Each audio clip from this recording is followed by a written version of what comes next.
Do you know, mga classmates, what Bible stands for? They said it stands for basic instructions before leaving this earth. Unfortunately, we all have the habit of not liking to read instruction in almost anything and prefer figuring things out by ourselves. We are so proud that due to this condition of our heart, Satan can easily manipulate us to believe his deceptions, distractions, and discouragements.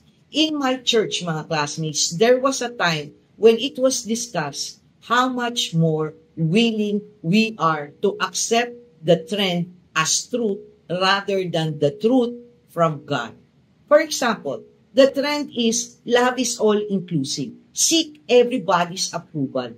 But the truth is, love is all-inclusive, but we are to seek God's approval alone. Yes, indeed, mga classmates, love is inclusive because God is love. And He loves us all, even if we are sinners. But it does not mean, mga classmates, because He welcomed you, you will stay and continue to sin. This is not what God means about love. Because God's love is about transformation, not conformity to what is of the world. Because the renewal of your life through God is the life that's truly valuable.